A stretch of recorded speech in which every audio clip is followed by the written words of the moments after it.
l'urgence d'œuvrer avec toutes les parties en Syrie pour résoudre la crise.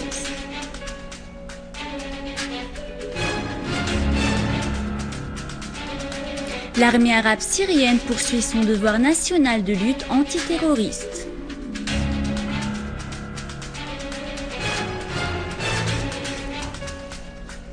Les chasseurs bombardiers français poursuivent leur raid contre le nord du Mali.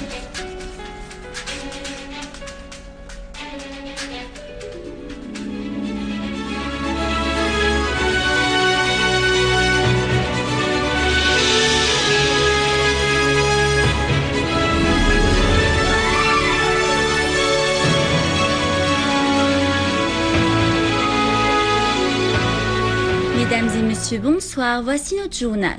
Le ministre russe des Affaires étrangères, Sergueï Lavrov, a souligné l'urgence de travailler avec tous les côtés syriens pour résoudre la crise en Syrie. Dans un entretien téléphonique à la demande de son homologue indonésien, Marty Mataligava, Lavrov a affirmé qu'il n'y a d'autre alternative en Syrie que de cesser immédiatement toute violence et lancer un processus politique sans conditions préalables pour remédier aux questions les plus urgentes sur l'agenda national syrien.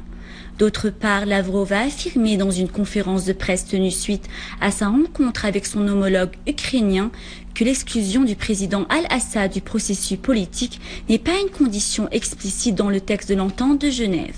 Lavrov a fait appel à l'opposition syrienne à prendre exemple sur le président Al-Assad et à présenter ses idées sur le lancement du dialogue. Le chef de la diplomatie russe a dit que le président Al-Assad a présenté des initiatives invitant tous les opposants au dialogue.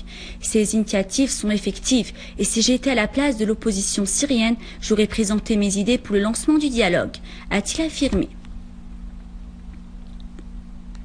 Plusieurs responsables du parti des unionistes socialistes ont salué l'initiative du président Bachar al-Assad qui représente un espoir à tous les Syriens. Le secrétaire général des unionistes socialistes, Faiz Ismail, a affirmé que le parti et ses militants ainsi que ses partisans ont lancé un dialogue avec tous les autres partis du milieu politique syrien. Les unionistes socialistes ont affirmé que la Syrie a un besoin urgent de ses efforts dans le cadre de l'initiative du président Al-Assad qui garantit le rôle de la Syrie sur le plan arabe régional et international. Le dialogue national intersyrien, loin de l'ingérence étrangère et de la violence, fera échouer toutes les forces hostiles qui veulent déstabiliser la Syrie.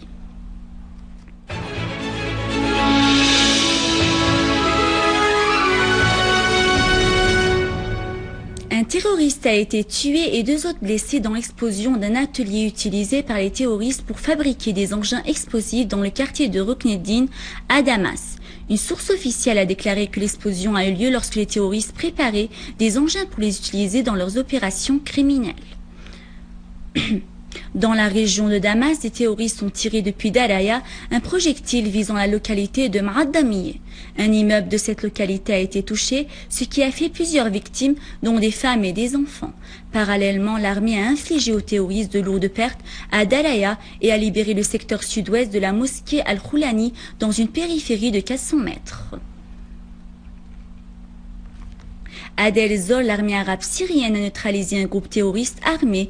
Des accrochages ont eu lieu entre une unité de l'armée et des terroristes dans le secteur Al-Houaïqa. 5 terroristes ont été tués au cours de cette opération.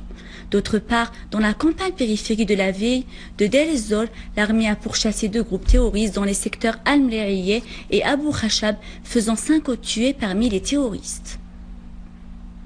Le ministre du Travail et des Affaires sociales, Jassem Hamad Zakaria, a lancé en tant que président de la Haute Commission de secours en Syrie un atelier de travail à la coopération de l'UNICEF.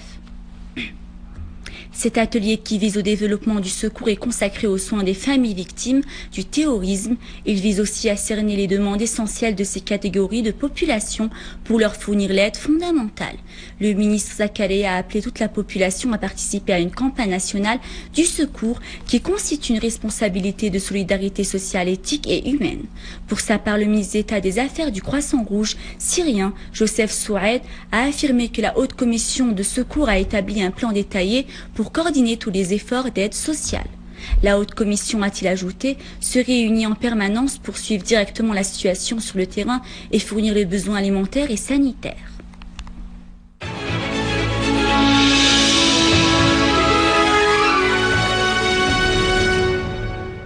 Le ministre irakien des Finances Rafel Issaoui a échappé à une attaque terroriste qui a visé hier son cortège à l'ouest de Bagdad après avoir quitté cette réunion à son ministère. Un porte-parole du bureau d'Al-Issaoui a indiqué que la bombe qui a été posée sur la route a explosé près des voitures du ministre sans qu'il soit personnellement touché. Cependant, 2 de ses gardes ont été blessés. Au Koweït, des milliers de personnes de l'opposition ont manifesté dans la région de Sabah al-Nasser. Les manifestants exigeaient faire tomber le mécanisme de vote pour un seul candidat lors des élections parlementaires et procéder à des réformes politiques. Les manifestants se sont dirigés vers la région du 6e périphérique, encerclés par les forces de l'ordre qui les ont dispersés. L'opposition koweïtienne exige l'annulation du décret de loi au sujet de la redétermination des circonscriptions pour les élections législatives qui prévoit une seule voix pour l'électeur et de revenir sur le système des 4 voix dans les élections. Dans les développements de la situation au Mali, une violation de la souveraineté de ce pays constitue une tentative d'imposer des agendas colonialistes dans le continent africain.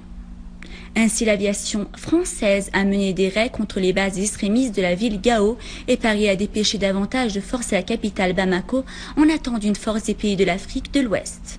Les autorités françaises ont indiqué que 4 avions sophistiqués de type Rafale ont décollé de leur base en France pour mener des raids sur les camps d'entraînement des supposés hommes armés. La France a également envoyé près de 550 soldats qui se sont déployés entre la capitale Bamako et la localité de Mopti. À la fin de ce journal, rappel des principaux titres. Lavrov affirme l'urgence d'œuvrer avec toutes les parties en Syrie pour résoudre la crise.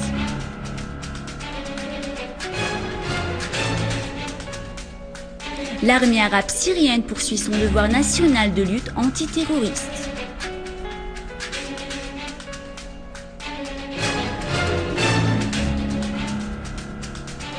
Les chasseurs bombardiers français poursuivent leur raid contre le nord du Mali.